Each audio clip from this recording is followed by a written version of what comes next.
Good morning and hello, everybody. My name is Jason, I'm Caden. I'm Jaden. I'm Eli. and we are the Yahoo and the Torah YouTube channel, and we are your family, and we're very thankful that you guys are our family, and we are heading into yet another book, and I'm not even going to break which book it is because you guys will find it out soon enough. But this is who are we? Who are we, and what do we do? Because this is a brand new segment. It's a brand new book. There's going to be a lot of people that will jump in, tune in, and they'll immediately tune right out. We are the people that believe what? Jade, go slowly with this. We believe that the laws, statutes, and commandments, the first 5 books of the Bible, the Torah, is for us. We believe that we need to follow it. We believe that the Messiah, people know him as Jesus, his name is Yehoshua, because there's no J's in Hebrew.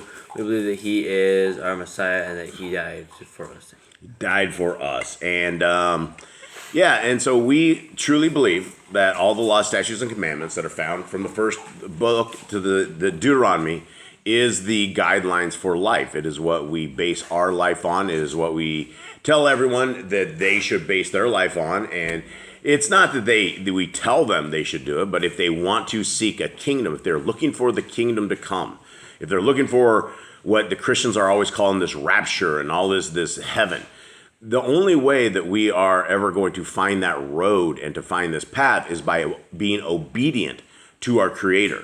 And this is what we are, and this is who our family is, or we are the people that are pushing, prodding, pulling, begging everybody out there to be a part of Yah's kingdom. And Yah's kingdom is a very good kingdom, and he is a righteous Elohim, and he's a good Elohim. All right, gentlemen, how you guys doing? Good. You can't use that book, buddy. You can't use that. You can't read out there. This is the whole joke hour thing, is not to read from a book. Now, you're going to have your, if you don't have your joke, then I'm going to have to tell the sewer story. I have a joke. You have a story? Okay, then I won't tell the sewer story today. All right, so go ahead and give me a joke, will you? What sometimes runs but never walks? Sometimes runs, but never walks. Think? Nope. Ooh, that could be a bathtub. No. Your nose. Oh, okay, that's a good one. That's pretty good. I was wondering why the Frisbee kept getting bigger and bigger, and then it hit me. And I really thought I had life under grips, but then the handle fell off. Jade, what's your joke? You got anything? Oh, yeah. What do you call a fish without eyes? A fish without eyes. A blind carp? Fush. Yeah, fish. What? Fush. Fush? It doesn't have a letter I. Oh, fush. That's hilarious. That's great. Kate, you got anything? You got nothing.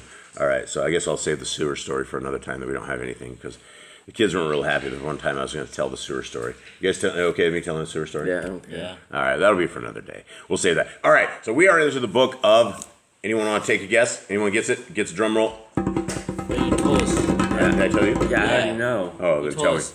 Tell it. What book? Judges. Judges, yay! Okay, you didn't guess. I told you. I'm getting real old. Getting real old is always incredible because I always remember things that I never ever knew and say things that I never knew. What are we drum rolling for? Well, we're drum rolling because I'm old, so we're gonna that I'm still alive and that we can read through this. All right, so before we get into this, guys, if you want a hard copy of this Yah's Scriptures, it is still available. There are still some books available. $64. It is 103 books. It is large print. 3 different bookmarks in here. This is an amazing Scriptures. We don't know if it'll be around forever. We do know the first 1,000 books will be here. We're hoping the end of February. Early March is what, so far, we have everything on there. So that is completely available. For anybody that is wanting to just download this and put this on any one of your devices, the very first download right here is Yah's Scripture single column. It is revision 5, even though Mr. Cole didn't put revision 5 on this. These are all revision 5, and this is the one that you guys would want. The second download is the Apocrypha. And also, Yah's Scriptures is on eSword for all devices as far as that goes. Now, we are into the book of Judges. Prior to that, I want to do one quick look over here at these maps. Not that the maps are really going to do anything for us other than tell us a couple of things. Now, Jade, tell us about our time in Scriptures all the way to Joshua, where we are at to the end of Joshua. Well, we know Genesis was at the very beginning of Adam and Eve. They have their descendants. We get up to Noah. We have giants. The earth gets flooded. You get rid of the giants. It restarts. Still some giant DNA in one of the children of Noah. So so the giants live on. They all spread out through the earth. We get Father Abraham. He has Isaac. Isaac has Isaac has Jacob, and Jacob has his 12 sons. They become the tribes of Israel. They end up getting enslaved into Egypt. Moses comes after 400 years of being enslaved. He comes and frees them. From there, he leads them, gives them the Torah, the commands, all the way up to Joshua. After Moses dies, Joshua takes over, and they start conquering and taking over the land they were promised. That all their forefathers were promised. And then they get all the land. They divide it up. They conquer it. They leave some of the people alive. The people they were supposed to destroy, they leave them alive. And then Joshua dies. He tells them not to go astray. And here we are. Yeah, and so the book of Joshua, Joshua really botched the world of the Israelites. They by them making covenants and not destroying what our Creator told us to destroy. And he told them all very, very clearly that everybody is to be put under the ban, that there wasn't to be any kind of, nobody lives, right? Everybody dies, and a lot of people don't understand that. A lot of people don't get why it is necessary or why it was necessary that everybody died.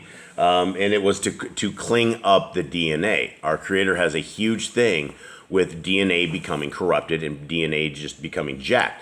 And he doesn't want it to be jacked. He doesn't want us to do things that changes our DNA in any way, shape, or form. He has perfected our DNA structure. He gave us a beautiful double helix. He has done amazing work in creation, and from the very time of back in the day when Babel was there and you had King Nimrod and they were corrupting the DNA, the fallen was corrupting the DNA.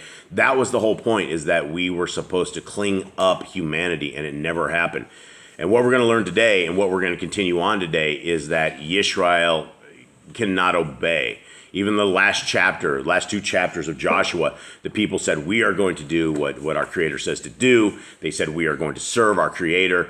And here we begin the story of Judges. Is everybody ready? Yep. Okay. And it came to be, after the death of Yehoshua, that the children of Israel asked Yahuwah, saying, who of us should go up first against the Canaanites to fight against them? And Yahuwah says, Yehudah goes up. See, I have given the land into his hand. And Yehudah said to Shimon, his brother, come up with me into my allotment, and let us fight against the Canaanites. And I myself shall go with you into your allotment. So Shimon went with him. And Yehudah went up, and Yahuwah gave the Canaanites and the Perizzites into their hand, and they smote 10,000 men at Bezek. And they found Adoni Bezek in Bezek, and fought against him, and smote the Canaanites and the Perizzites. But Adoni Bezek fled, and they pursued him, and caught him, and cut off his thumbs and big toes. And Adoni Bezek said, 70 sovereigns with their thumbs and big toes cut off used to gather under my table. As I have done, so Elohim has repaid me. And they brought him to Jerusalem, and he died there. Okay, thoughts, anyone?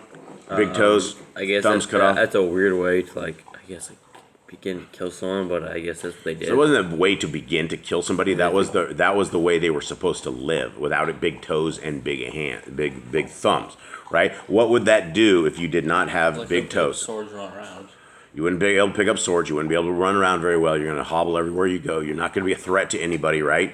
You're all of a sudden the big threat. The guy who had all of his limbs no longer is that kind of a threat. Okay, 8. And the children of Yehudah fought against Jerusalem and captured it, and smote it with the edge of the sword, and lit the city on fire.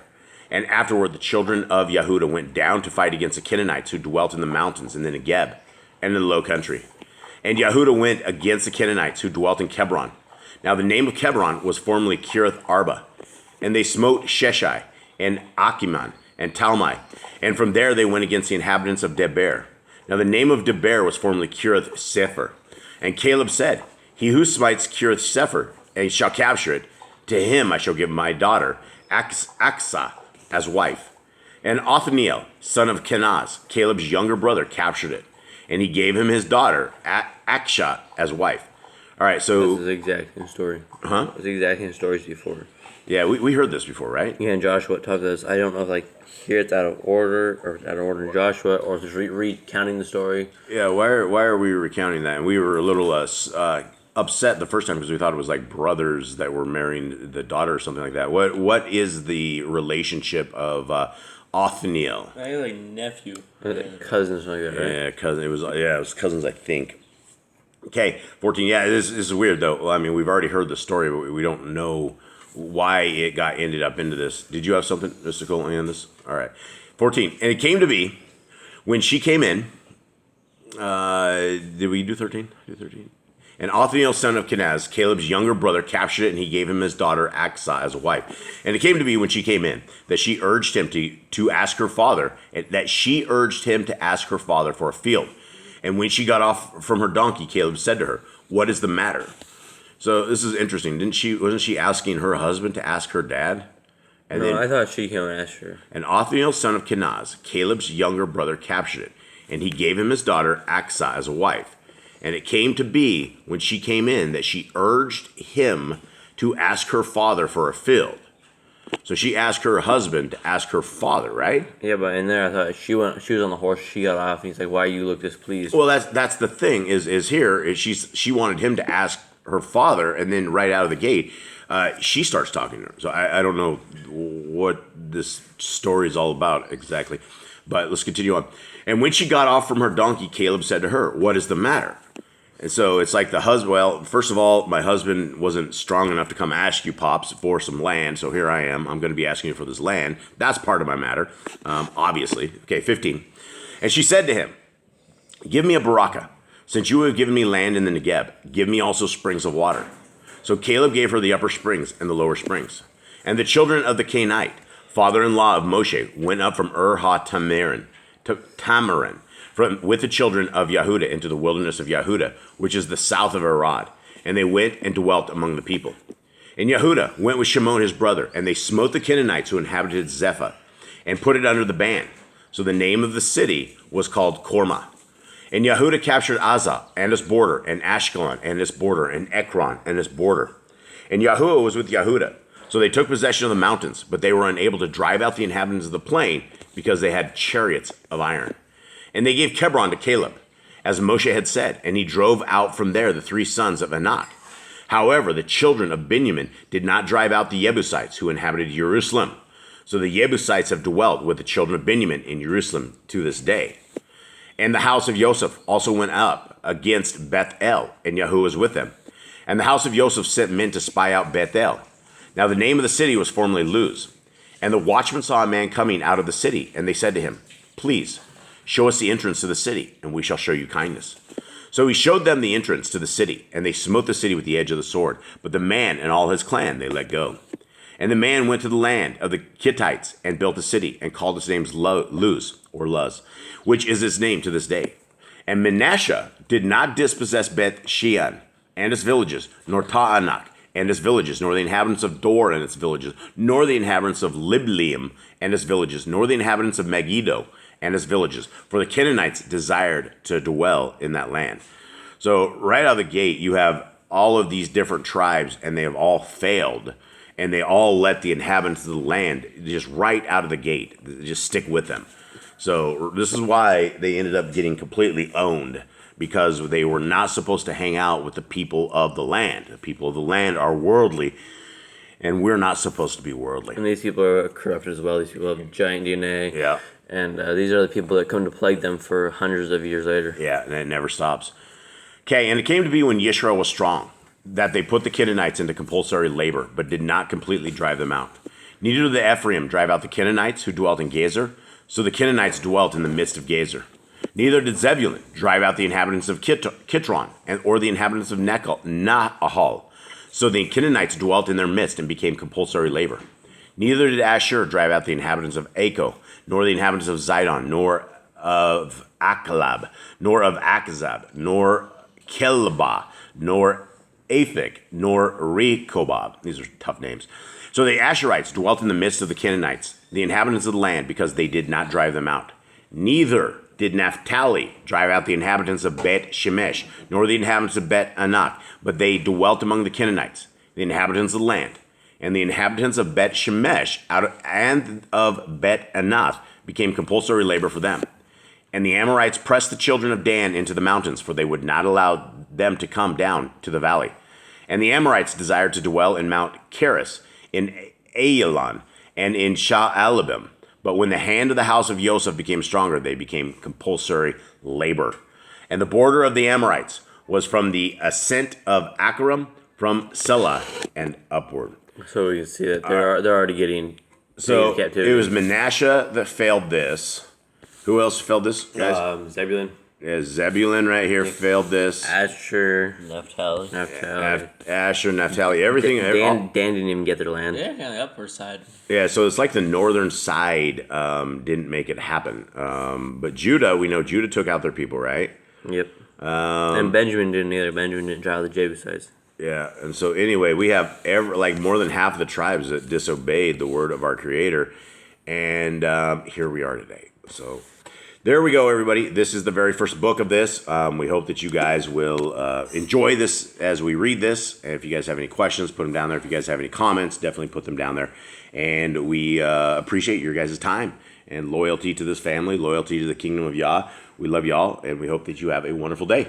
All right, shalom. Shalom.